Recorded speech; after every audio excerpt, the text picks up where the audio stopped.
Hola, soy Ignacio Torralba, el Tiet, y esto es Entender de Vinos. Hoy vamos a tocar uno de los problemas que tiene el beber alcohol en exceso y sin control. Cuando yo obtuve mi carnet de conducir, no existían ni los radares de tráfico ni los alcoholímetros. Me diréis, qué suerte, no, el riesgo era el mismo. Quizá en aquella época lo que hacían las autoridades, la policía, era hacerte caminar por una línea recta y si no la seguían de manera perfecta, pues había duda de que se llevara más alcohol de la cuenta. Desde que el hombre descubrió, seguramente de forma accidental, el alcohol en las primeras bebidas fermentadas, comprobó rápidamente su efecto embriagador. El alcohol produce bienestar y euforia, pero su consumo excesivo afecta negativamente a nuestro sistema nervioso y modifica nuestra conducta.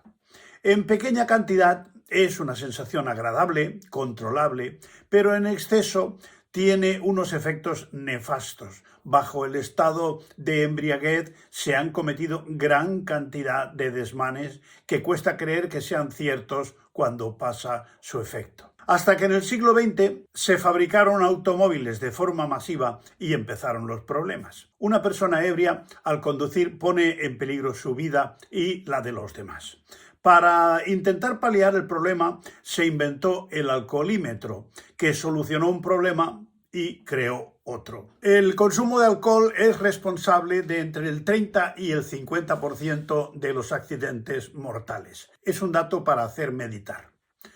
Y no solamente de tráfico, porque en el mundo laboral también se manejan máquinas potencialmente peligrosas.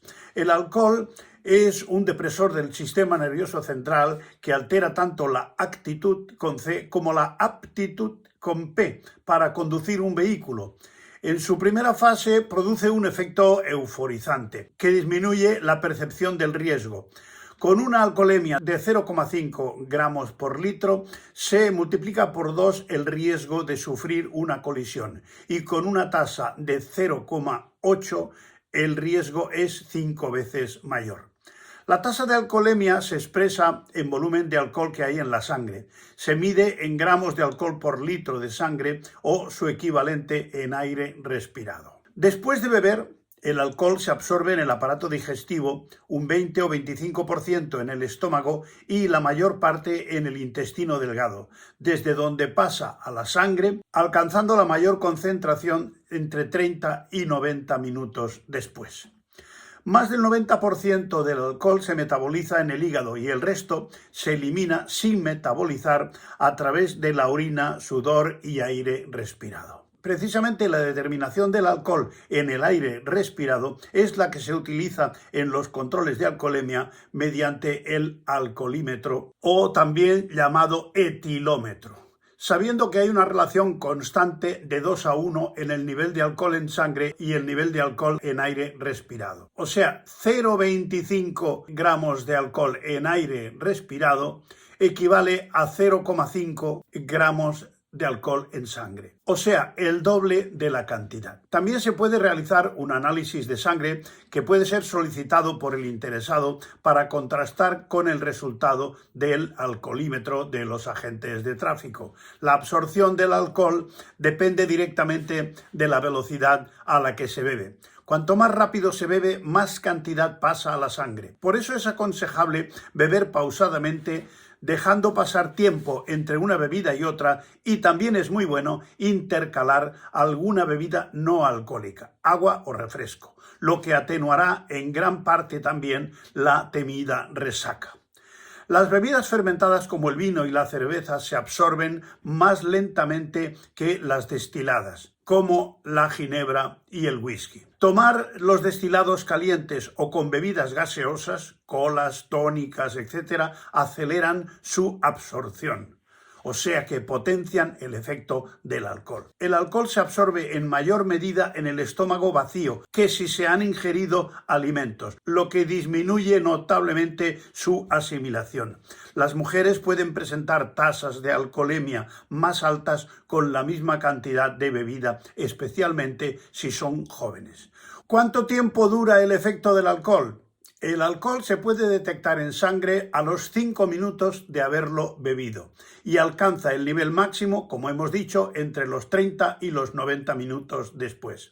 A partir de algo más de una hora empieza a descender a un ritmo de 8 o 10 gramos por litro cada hora. En general, los medicamentos y las drogas potencian el efecto del alcohol. En Europa, la tasa de alcoholemia máxima permitida es de 0,5 gramos de alcohol por litro de sangre. En Estados Unidos es de 0,8 gramos por litro. En Argentina es la misma que en España y luego cada país suele tener una regulación diferente. En algunos sitios es más restrictiva y en otras es más permisiva. Los conductores noveles y los profesionales tienen un límite de 0,3 gramos por litro, o sea, una tasa muy bajita. Hay que considerar también que una tasa superior a 1,2 gramos por litro se considera delito. Hay una fórmula para calcularlo, que es la fórmula de Wilmar, que es la siguiente: C es igual a A dividido por M por R,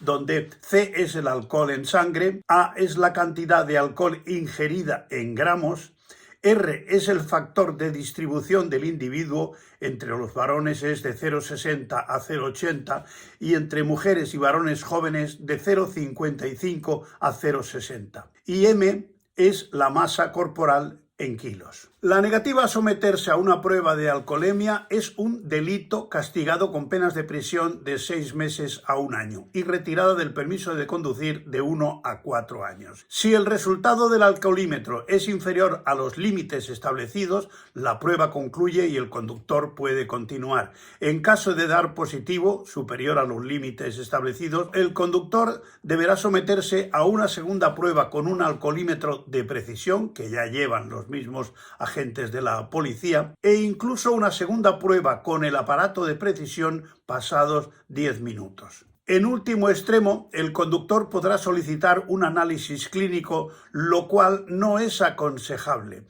porque el resultado no será distinto y tendrá que abonar el importe de la analítica, además de dificultar la defensa en caso de juicio. Concretamente, en la legislación española y europea, las tasas de alcoholemia son las siguientes. En este caso hablamos de las tasas que da el alcoholímetro, que es en aire expirado, o sea, gramos de alcohol por litro de aire.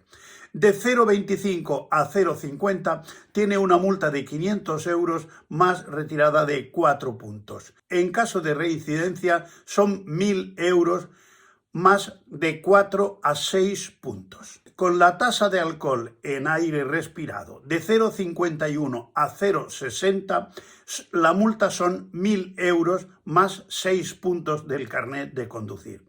Y a partir de 0,60, o sea, serían 1,2 gramos en sangre, se considera delito. Tiene de 3 a 6 meses de cárcel, multa de 6 a 12 meses y de 30 a 90 días de trabajos para la comunidad, más retirada del carnet de conducir de 1 a 4 años. O sea que hay que pensárselo 2 veces antes de coger el volante cuando se ha bebido más de la cuenta. En general, es una temeridad coger el volante después de beber, sea poco o mucho. Normalmente, los seguros de automóvil se hacen cargo en primera instancia de los daños materiales y personales causados, pero después los reclaman al asegurado. A efectos del cálculo de la alcoholemia hay que considerar los siguientes datos. En promedio, un hombre tiene unos 5 litros de sangre, entre 4,2 y 5 litros y medio. Pero pongamos 5 litros como término medio para un hombre adulto de unos 75 kilos. Lo que significa que si nos tomamos media botella de vino de 13 grados, tendremos 7,5 gramos de alcohol. Dividido entre nuestros 5 litros de sangre da 1,5 gramos litro, con lo que triplicamos los 0,5 gramos, que es el máximo permitido. Si nos tomamos una copa de vino, considerando que una botella tiene 6 copas, si dividimos los 13 gramos de alcohol de una botella de vino, lo dividimos entre las 6 copas, da 2,2 gramos. 2,2 gramos dividido entre los 5 litros da una tasa de 0,44, por lo que en teoría con una copa de vino podríamos conducir, siempre desde luego extremando la precaución. Hay que considerar que el máximo nivel en sangre es a los 90 minutos de haberlo consumido y que el organismo metaboliza unos 8 gramos de alcohol por hora. En el primer caso, podríamos conducir a las 2 horas y media o 3 de acabar de comer, porque se supone que media botella de vino te la tomas comiendo. No es normal beberse media botella de vino, como se suele llamar, a palo seco. En ese caso, podríamos conducir aproximadamente a las 2 horas y media o 3 de acabar de comer o de tomar ese vino. En el caso de una copa, podríamos hacerlo prácticamente de inmediato. Cuando se trata de un Cuba Libre, un gin tonic o una copa de destilado, el cálculo es diferente. Considerando que de una botella salen unas 10 copas y que la ginebra, el ron, el whisky, etcétera, tienen unos 40 grados de alcohol, una copa son 4 gramos de alcohol. 4 gramos dividido entre 5 litros de sangre da 0,8 gramos litro. O sea que con un Cuba Libre, gin tonic o una copa de destilado no podemos conducir de inmediato. La tasa sería de 0,8 gramos por litro, pero sí podríamos conducir al cabo de 2 o 3 horas. Si en vez de un Cuba Libre, un gin tonic o una copa tomamos 3 por 4 son 12 gramos de alcohol. Dividido entre 5 litros son 2,4 la tasa de alcoholemia. Quintuplicamos la tasa de alcoholemia permitida. Tendremos que esperar unas 3 o 4 horas para poder conducir. Todos estos cálculos son muy aproximados y en relación a un hombre de 75 kilos. Con menos kilos se alargan los tiempos y viceversa. Las mujeres por término medio han de alargar los tiempos como un 20% porque metabolizan el alcohol de forma más lenta. Todos estos cálculos son hechos muy a grosso modo, con el fin de que sean comprensibles. Pero quien tiene por costumbre beber, el consejo que yo le doy, primero, es que después de beber no conduzca. Y en caso de ser imprescindible, que se compre un alcoholímetro de bolsillo, que suelen costar poco dinero. Hay algunos muy baratos, no los aconsejo. Los que vale la pena y tienen una cierta fiabilidad cuestan unos 50 a 100 euros. Y entonces llevándolo en el bolsillo te puede dar una idea de a partir de qué momento puedes empezar a coger el coche si has bebido una cantidad determinada de alcohol. Siempre hay que tener claro que si se ha alternado comida con la bebida, el efecto es algo menor, porque la comida en el estómago dificulta la absorción del alcohol, lo hace más lento y se asimila en menor cantidad.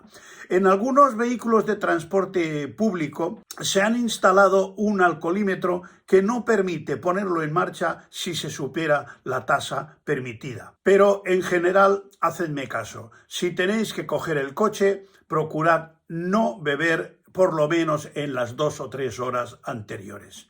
Y en caso contrario, que os lleve un amigo o llamad un taxi. Pero no corráis el riesgo de coger el coche habiendo bebido, porque la posibilidad de tener un accidente es muy elevada y no vale la pena asumir esos riesgos por el placer de tomarse una copa.